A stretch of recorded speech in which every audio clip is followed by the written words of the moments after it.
Hélène Migerel, docteure en sciences humaines et psychanalyste, surnommée femme d'exception, la voix des femmes, femme d'honneur, et on pourrait en rajouter à la liste, a été mise à l'honneur ce jour à Vieux Habitants par la Fédération des très petites entreprises. Nous allons vivre un moment très émouvant en présence de ces nombreux invités. Alan Nagam, vous êtes le président de la Fédération des très petites entreprises. Pouvez-vous nous dire en quelques mots ce que représente cette fédération? Mais la Fédération des entreprises de la Guadeloupe et de l'Outre-mer, c'est une organisation patronale d'abord qui est au service des chefs d'entreprise, artisans d'ailleurs, des entreprises de 0 à 20 salariés, bien sûr, tout autre, qui permet effectivement d'accompagner et de donner aux chefs d'entreprise de ne pas rester seuls dans leur coin, donc de réunir en quelque sorte un accompagnement économique pour définir avec eux quel développement économique que nous voulons pour notre territoire. Par rapport à cette situation que nous avons connue récemment, donc le confinement, est-ce que vous avez une idée de l'ampleur des dégâts que cela a causé auprès des petites entreprises? Mais les dégâts, nous ne les vivons pas encore. Nous allons les vivre dans les mois à venir parce que l'économie de la Guadeloupe et de l'Outre-mer ne repartira pas avant fin 2021, début 2022. C'est une difficulté qu'on va ressentir parce que, comme vous le ressentez, on est déjà en déconfinement et les choses ne redémarrent pas. D'ailleurs, de plus en plus maintenant, on commence à entendre la faillite des compagnies d'aviation, on commence à entendre effectivement que certaines entreprises licencient. C'est vraiment une catastrophe. Nous aurons beaucoup de dégâts, beaucoup de catastrophes sociologiques, psychologiques et sociologiques du territoire. Ce que je conseille aux chefs d'entreprise, c'est de garder le moral, de ne pas avoir peur. Si une entreprise est en difficulté, c'est de laisser tomber pour en créer de nouveau. Parce que l'après-Covid, c'est quelque chose d'essentiel parce que c'est nouveau et qu'il faut absolument aller vers autre chose. C'est vrai que ce Covid-là a manifesté quelque chose d'essentiel, c'est que ça nous a appris à vivre différemment. Et nous devons justement construire un modèle économique qui va exister après Covid. Parce qu'avant Covid, la méthodologie que nous avions est obsolète. Est-ce que vous avez prévu d'engager des actions auprès des entreprises pour pouvoir les aider à se relever de cette crise? Mais nous avons mis en place FTPE 497.1.com pour justement demander aux chefs d'entreprise d'y aller, de s'inscrire pour obtenir un rendez-vous, quel que soit le besoin dont ils ont. Même pas obligatoirement pour le PGE, c'est-à-dire le prêt garanti État ou les fonds de solidarité ou prêt de rebond, mais pour toute autre chose, c'est-à-dire pour véritablement réfléchir avec eux à quelle organisation ils doivent mettre en place pour réussir demain. C'est à ça que nous servons, parce que nous devons, avec les chefs d'entreprise, recréer ou continuer, mais nous devons continuer ou recréer dans des conditions différentes. Mais cette condition-là, nous sommes en train de l'inventer, parce que le Covid l'a inventé pour nous. Si on va passer à l'ordre du jour, Madame Migerel, pourquoi avoir choisi cette femme pour la mettre en honneur? Mais c'est d'abord mon conseil d'administration qui l'a choisi. Parce que le président que je suis délègue, en fin de compte, à ceux qui m'accompagnent, vice-président, secrétaire général.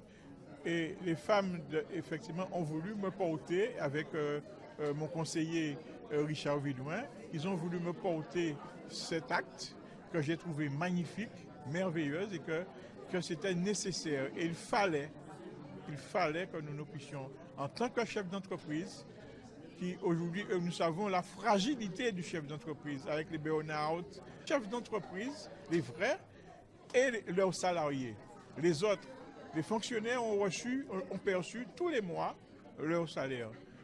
Que ce soit les fonctionnaires d'État, que ce soit les fonctionnaires territoriaux, ils ont perçu leur salaire. Ceux qui sont dans l'économie de comptoir, c'est-à-dire tout ce qui bénéficiait des intérêts de la CAF et du RSA, ils ont reçu leur salaire. Donc ils n'ont pas eu de difficulté à survivre pendant le Covid. Au contraire, ils ont même pu épargner parce qu'ils n'avaient pas d'occasion de dépenser. Et ce qu'on a vécu après le Covid, vous avez bien vu que seuls les centres commerciaux ont fonctionné et c'est toujours les mêmes qui ont. Donc parce que nous sommes dans une logique de consommation. Et tant que nous serons dans cette logique de consommation, nous ne serions pas effectivement, comme dit Hélène Micherel, dans une situation de connaissance et de développement et d'utilisation du traditionnel dans notre territoire, nous allons rester dans une situation de difficulté. Nous devons évoluer vers la production industrielle, mais du savoir de notre territoire à partir de la biodiversité végétale, marine et animale de notre territoire. Et cela, c'est cette richesse-là que nous avons dans la valeur ajoutée pour conquérir le monde. Alors, pour cette journée, comment s'est déroulée en fait l'organisation de cette journée pour mettre à l'honneur Madame Micherel? Alors, le président Alan Nagam a souhaité remercier Madame Hélène Micherel pour son engagement auprès des familles et des femmes. Et donc, étant donné que je fais partie du conseil d'administration, il m'a demandé si je pouvais mettre en place cette cérémonie. Donc, avec mon association, le groupement des entreprises du Sud-Basse-Terre, nous avons mis en place toute cette logistique. On a contacté Hélène. Et Hélène, faisant partie du Zonta Fleur de Cannes, c'était par ce biais-là que je l'ai contactée. Moi-même, une ancienne zontienne, c'était tout naturel que tout le monde soit là. Voilà. Par rapport au coronavirus, quel impact ça a eu sur les petites entreprises? Alors, on est en train justement de travailler, on essaie de se relever. Les entreprises ont eu un vrai coup de massue sur la tête. On a, par exemple, ceux qui sont dans la restauration ou dans l'agro-transformation. Notre secrétaire, les restaurants ne sont pas prêts d'accueillir ces fruits et ces jus de fruits. Donc, vraiment, on est encore sur le start-up. On n'est pas encore parti et on se regroupe justement. J'ai invité quelques responsables de dirigeants d'associations, de commerçants et d'artisans et on réfléchit sur Basse-Terre comment refaire démarrer le Basse-Terre Sud. Et on est en pleine réflexion là-dessus. Non, c'est tout naturel. Étant donné que je suis à Bistroise, donc quand le président m'a dit essaye de toucher Hélène pour lui faire part de notre reconnaissance pour le travail qu'elle fait auprès des femmes, des familles et surtout des femmes dirigeantes d'entreprise. Donc, je lui ai dit à condition que ce sera à Vieux Habitants, puisque le siège est à Jarry. Donc il m'a dit, bon, il m'a donné carte blanche et pour cette raison, j'ai vu la mairie, j'ai eu cette superbe salle avec toute la logistique de la commune, sono et tout. Et voilà, c'est ainsi qu'on a réalisé ce petit show pour Hélène. L'objet de mon discours, c'est que aujourd'hui, 19 juin, on a remis à Madame Micherel des œuvres que j'ai créées à partir d'objets de récupération et d'objets à partir de feuilles de bananier et autres. Alors le symbolisme pour moi, c'était que comme Madame Micherel a déjà donné beaucoup de choses pour la Guadeloupe, et pour le confinement, tout le monde l'écoutait. Donc j'ai dit, on donne toujours. Et il fallait au moins lui donner quelque chose pour elle. C'est-à-dire que entre humains, on se donne des choses. Alors donc j'ai préparé des œuvres que j'ai réalisées à partir de calebasse et de bois lilé et autre chose. Alors donc j'ai voulu offrir ça. Et comme je suis à la FCPE de la Guadeloupe, je suis le conseiller du président, donc j'ai demandé à l'FCPE de bien vouloir donner de la hauteur à cette idée et de vouloir donner à Madame Micherel, faire don de Madame Micherel mes œuvres. Alors ça s'est déroulé, on a organisé ça à Vieux Habitants et on a adjoint d'autres associations de femmes de manière à ce que, à rendre ça un peu plus pompeux et après le corona, de rendre de l'honneur à Madame Micherel à partir des forces vivantes de la Guadeloupe. Et en même temps, ça nous donne de l'espoir à pouvoir recommencer les choses. Alors, je vais vous donner l'occasion de vous présenter et de présenter en même temps votre association Zonta. Alors, bonjour, Isabella Armand-Trading, donc présidente du Zonta Club.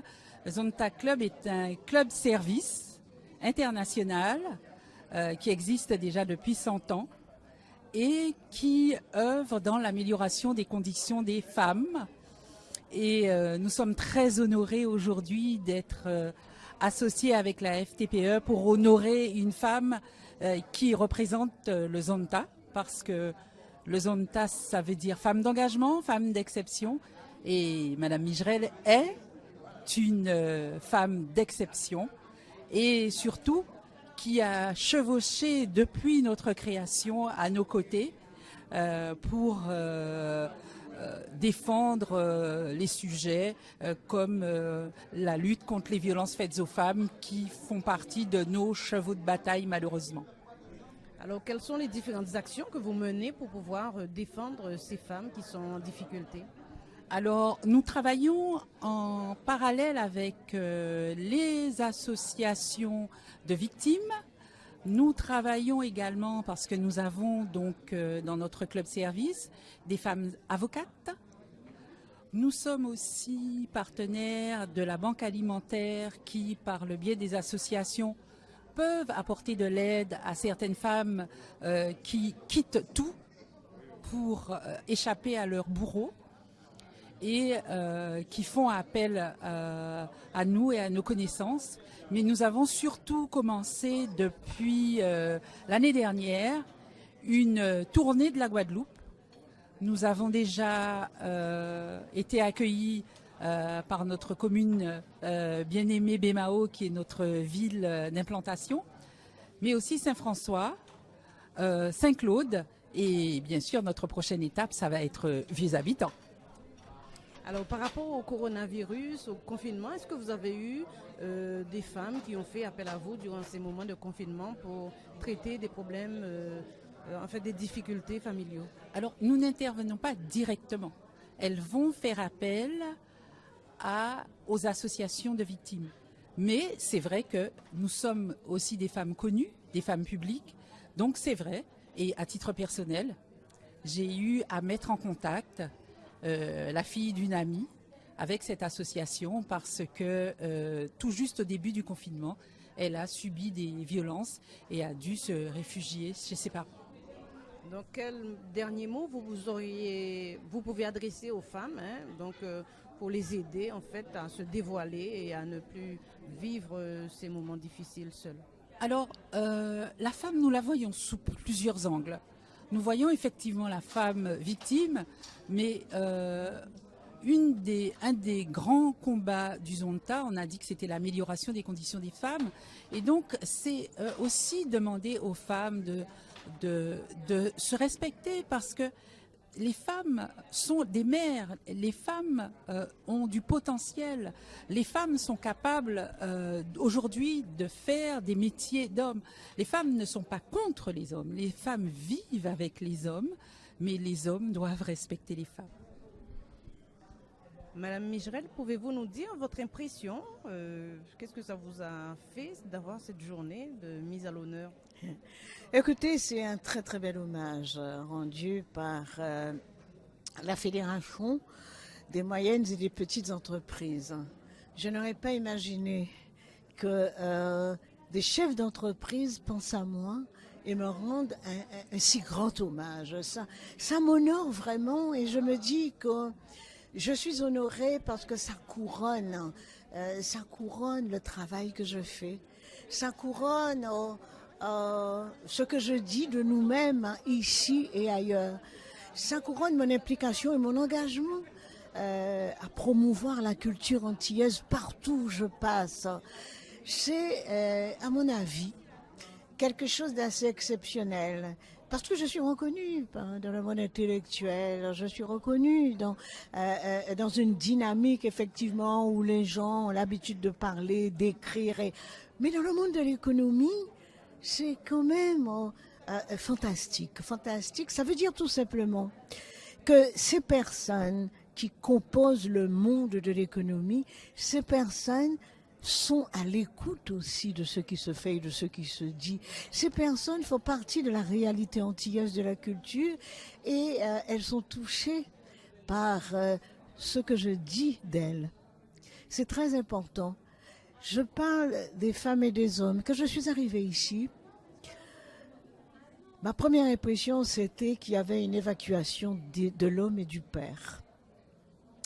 Je n'avais pas travaillé dessus au niveau de la psychanalyse et au bout de 2-3 mois, je me suis rendu compte qu'il y avait un réel problème dans la société et qu'il y avait des espèces de ressentiments entre les hommes et les femmes. Et j'ai voulu savoir vraiment pourquoi. Et c'est à l'histoire et à la mythologie que je me suis rattachée pour vraiment trouver les raisons et l'origine de cet écartèlement entre l'homme et la femme. D'abord, c'est vrai que l'esclavage a modelé nos comportements. Et la figure masculine, c'est-à-dire cet homme qui était réduit en esclavage, qui était complètement impuissant face à la domination du maître et qui se servait à sa guise du corps de la femme et lui faisait des enfants, lui n'avait pas droit à la parole.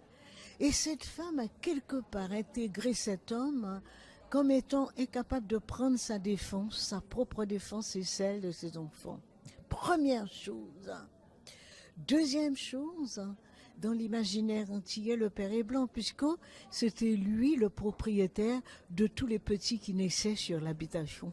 C'est-à-dire qu'à bon compte, il avait un cheptel humain qui, après, serait en servitude. Donc, la symbolique du père blanc a marqué les imaginaires.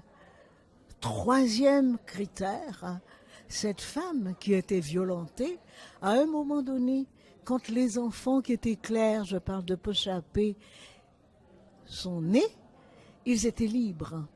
Pendant 40 ans, avant le nouveau décret du Code noir, les enfants qui naissaient du propriétaire, enfin, du maître de l'habitation, étaient libres.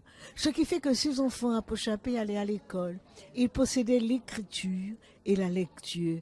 Et ça a opéré une espèce de fascination sur la mère qui voulait que ses enfants, effectivement, soient dans le domaine de la réussite. Et puis, cette couleur de peau est arrivée comme une malédiction quelque part. Une espèce de marqueur social, c'est-à-dire que plus on était noir, moins on avait de connaissances et plus on était issu d'ancêtres qui étaient sous la canne et qui n'avaient pas de manière raffinée, qui ne savaient pas se conduire en société. C'était ça qui était véhiculé comme cliché. 1902, rétablissement de l'esclavage. Et à ce moment-là, des gens qui avaient été réduits en servitude étaient libres. Et retour à l'esclavage. Qu'est-ce qui s'est passé? Il s'est passé que dans l'imaginaire de ces personnes, ils se sont dit que c'est par rapport à la couleur de leur peau, qu'ils étaient réduits en esclavage, qu'ils n'étaient bons à rien et qu'ils s'étaient dévalorisés. Ce qui fait qu'il y avait une perte de l'estime de soi et une intériorisation du racisme. Voilà, l'origine de l'intériorisation du racisme, où on ne s'aimait pas soi-même, donc on ne pouvait pas non plus aimer des gens issus du groupe d'appartenance. Donc nous avons une histoire douloureuse, nous avons une histoire violente. Cette rencontre des corps, cette rencontre d'ethnies différentes, ce sont des rencontres violentes et qui ont eu des répercussions sur notre comportement. Alors, travailler sur la culture, mais de façon bienveillante. Je dis bien de façon bienveillante parce que la recherche scientifique ne tolère pas de jugement. Ne tolère pas de jugement. On doit restituer ce qu'on a compris et le restituer vraiment de façon très correcte. Donc, à travailler sur la culture antillaise, c'était aussi déconstruire d'anciens clichés et réhabiliter les personnes vis-à-vis d'elles-mêmes. Et puis il y a eu l'évolution. L'évolution qui a permis de se regarder autrement avec l'avènement des Black Panthers et d'Angela Davis dans les années 60, où le slogan « Black is Beautiful » a donné un coup de fouet quand même au regard porté sur nous-mêmes. Mais on était dans une espèce déjà de déconstruction de la tradition où les pois d'Angole avaient été remplacés par la dinde et puis les marrons, où on ne tenait plus compte de ce que nos grands-parents avaient institué parce que on voulait paraître moderne et paraître évolué. Et là, je dis que ce n'est pas une évolution. On a bien vu ce que ça donne dans cette consommation de masse et de surconsommation. Ce n'est bon ni pour l'imaginaire, ni pour nos corps, ni pour nos modes de pensée, ni pour nos avancées.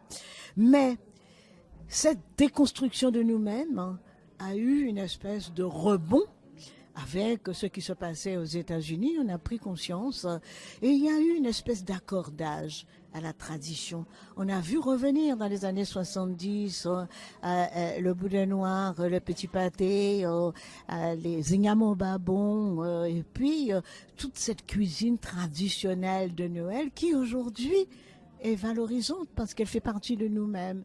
Donc il y a aussi dans nos histoires des moments où on ne s'est pas reconnu soi-même, d'autres moments où on a essayé de s'accrocher à quelque chose jusqu'à arriver là, à la modernité.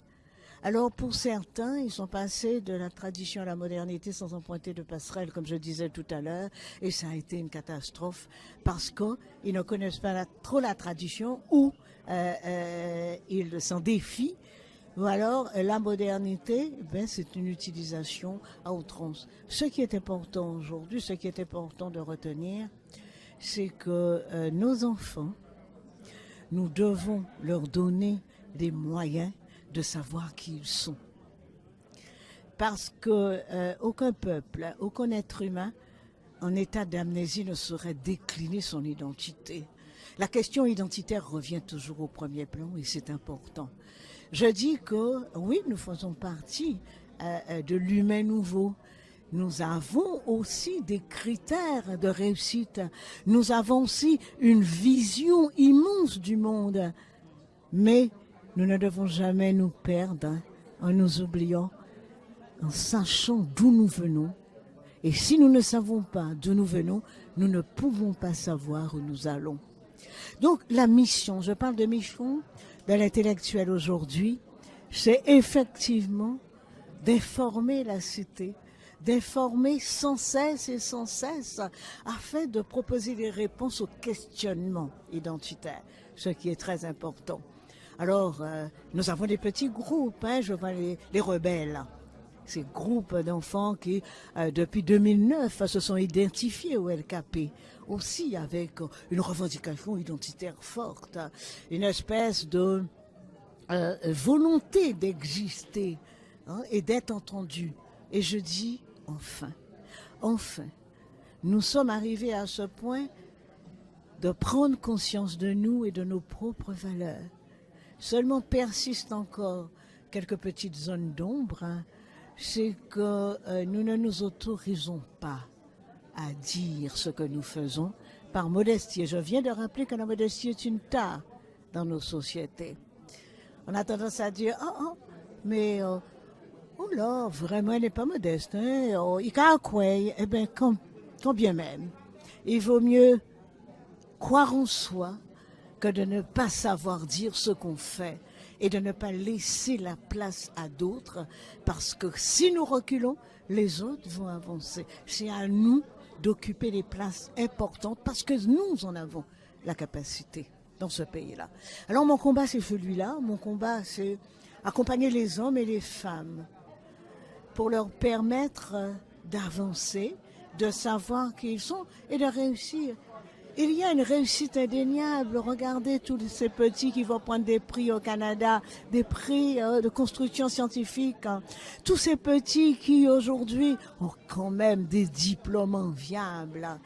Il nous faut reconnaître ce dont nous sommes capables et l'accepter. Et puis le dire, tout simplement. Rien ne nous empêche de le dire.